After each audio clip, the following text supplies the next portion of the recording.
How you doing? Duff here. Today I'm going to be revisiting a topic that I've covered before, and that is the stereo in my 2005 SSR, Chevy SSR. Boy, it's getting close to 2 years ago, a year and a half, something like that.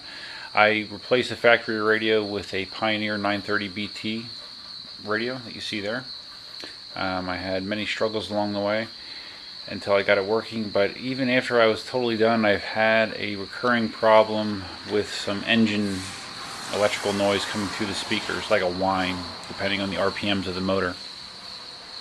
And I tried moving the ground around on it, and I was actually corresponding with one of the SSR fanatics about his install. He's putting a Pioneer radio in his SSR as well, and he mentioned how he simply just used the ground wire on the GM OS04 wiring harness to connect that to the factory ground in the factory harness, which makes perfect sense. I'm not sure why I didn't do that. I think it's because when I read instructions about others that had done this installation, that they grounded the wire separately outside of the factory harness. But I see no reason to do that, so I'm going to be ripping this apart, and I've ripped apart the dash a number of times, so you can use this as a dash removal video how-to. And if you are replacing a radio, this might be helpful for you as well. Although I'm not going to be replacing the radio, will be relocating the ground. So I'll document it as best I can. First thing I got to do is I'm going to disconnect the battery. Actually, I'm going to disconnect the battery connector that's in the engine compartment. The battery in the SSR is actually underneath the vehicle in the back, so I'm going to kill all power to the vehicle, just to be safe. The way I'm going to kill power is by disconnecting it with this access box here.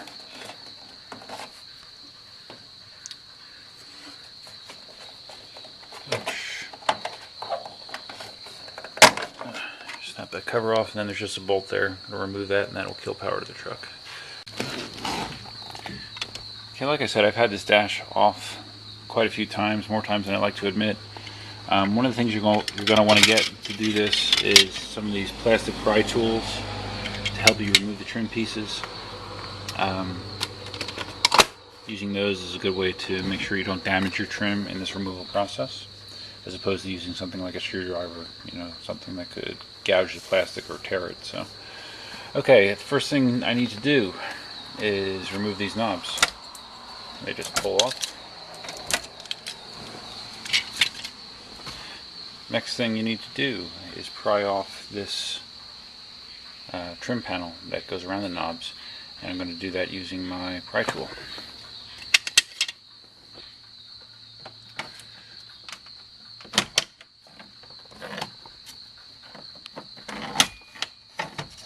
Notice a lot of the interior components of the SSR are simply snapped on, which I guess is a good thing as far as removal goes. Not sure how good it is as far as durability. You're also going to be dropping the steering wheel all the way in this process. Okay, that's off. On the driver's side, you'll see there's another little tiny piece.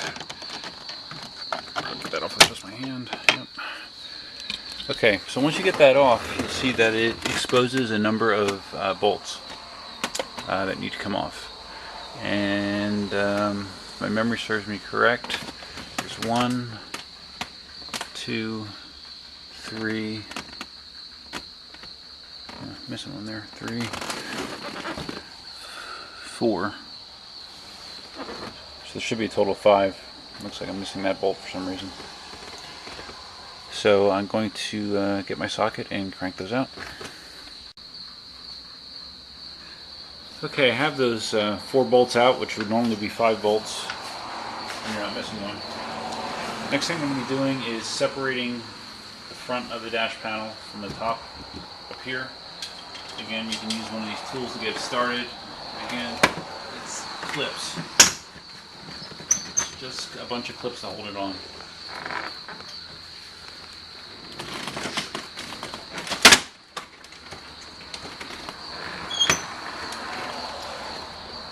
Okay, the one thing that will be a problem for you, especially if you've never taken this off before, is this airbag right here.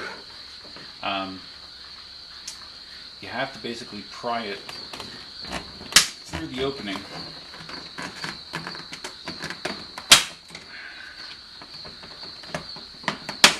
This.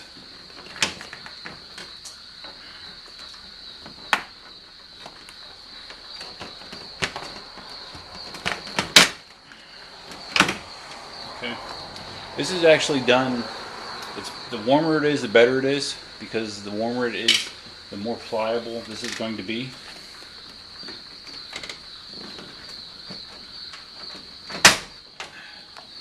Okay. Pull this out.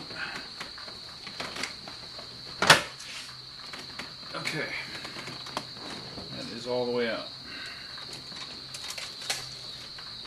And that's all that holds this on. One thing you want to be careful about is, like, I was a little rough with this, and I actually lost some of these little vent fins in here from having this on and off so often.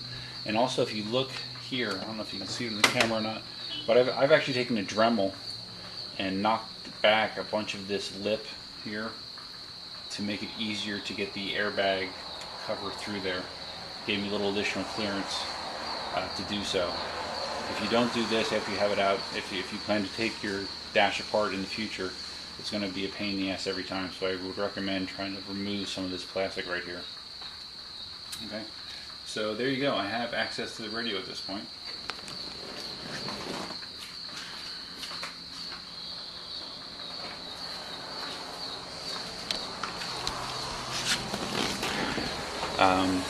The radio is held in with just 2 screws. In my situation, I'm just going to be removing the radio to do the groundwork. If you were replacing your radio, you would have to be doing a lot more work than I am. Little gotchas. Sometimes this little piece comes off. This little trim piece that just sits around the steering wheel, or I'm sorry, the instrument cluster, like this. It's normal for that to come off while you're messing around here. So anyways, I'm going to take these 3 bolts out and back the radio out so I can get access to my ground. One other little tip, a little gotcha, when you're putting your dash back together, pay attention to these vent slots. Like, especially when you're doing a radio, there's a high probability that you could be moving these around. You know, you might even be removing them to get access to wires and stuff. You need to make sure that those are lined up with the vents when you push the dash panel back in place. It's very easy to get those misaligned, and then you're going to have cold air blowing behind your instrument panel, which you don't really know, which you really don't want. So that's just a little tip from experience. Behold the mess that is my wiring for my Panasonic radio. There's so much stuff back here compared to the factory configuration. It's ridiculous.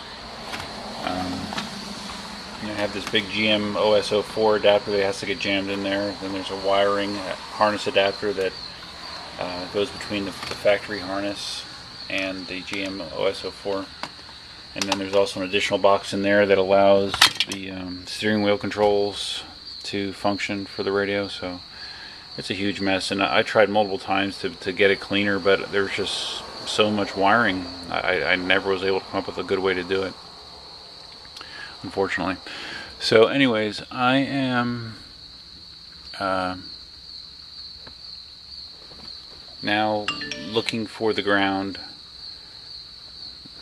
so I can relocate it to the factory harness, which means I need to dig through all this and try to remember what I did, which is always a challenge. So let's see. Okay, so basically what I've just realized is I had the unit double grounded, basically. When you look at the GM OS04, where is that? See the black wires there? There's 2 ground wires that come out of there, and One of them grounds the radio, and the other one is for connections to ground other things that need a ground. But I grounded that in addition to the frame of or to bare metal in the SSR. And I didn't need to because it was already grounded through the factory harness right here. So that would more than likely explain why I was getting the electrical feedback on the speakers that corresponded with engine RPMs. I have a feeling I have the ground disconnected. The ground that I had attached to the bare metal in the truck, I have that disconnected. Stereo still works, obviously. So I think that was my problem all along. Pretty stupid, but you know, I've done stupider things. So I'm going to remove that ground. I'm going to cut the wire, remove it, and try to stuff this back in as neatly as possible, and see if my electrical feedback on the speakers is history. So here we go. Okay, after much aggravation, I got the radio back in. Really, the only way I could get it back in place was I had to push this vent out of the way, jam my hand in there so I could get it underneath the wires and modules and push them out of the way so I could get the stereo back in. It's far from ideal, but it's in and it's screwed in place. So now I'm going to be putting the front dash panel back on, which is much more challenging than getting it off because of this airbag fitting. Trying to get it around that is a real pain, even with the modifications that I did. So I'm going to see how well I can do it. I'm going to set the camera up behind me so you can watch me struggle. Okay, like I said, be very conscious of getting your fan outlets lined up. Drop it in there.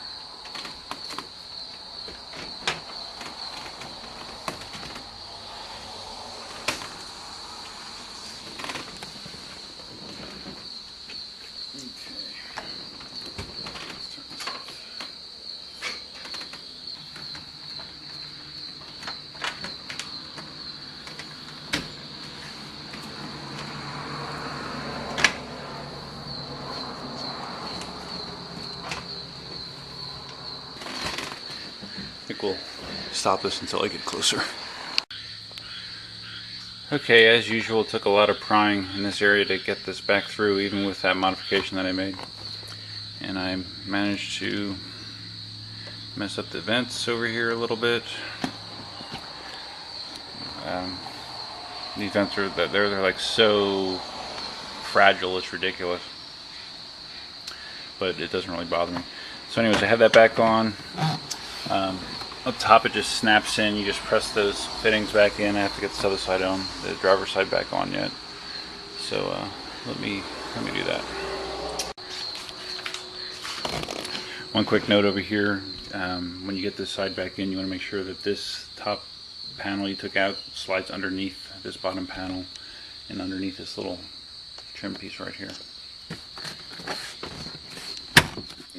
Right there you can hear the top snapping in.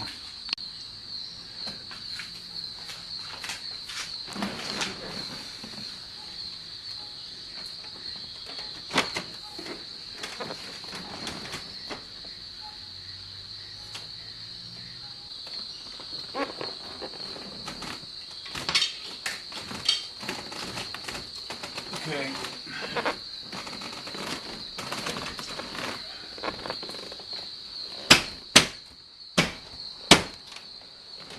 Top clips are in. Put in my screws in the bottom.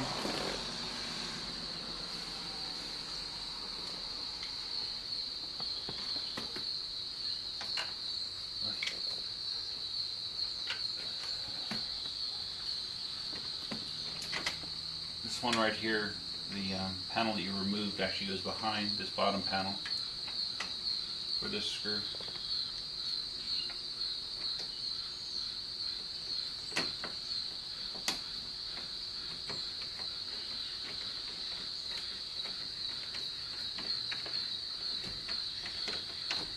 Okay, just one more screw to go in over there. Okay, dash is all back together. Got that trim panel on, the knobs, that trim panel.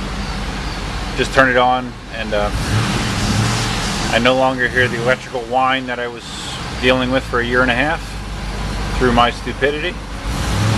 So that's nice.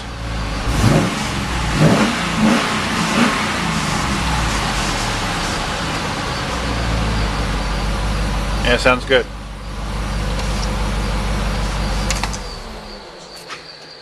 Used to be, as I was accelerating, you would hear, you know, the background electrical noise through the speakers, and I no longer hear that, so this is a success. Hallelujah. So I'm not really sure what this video showed you besides how to take the front panel off.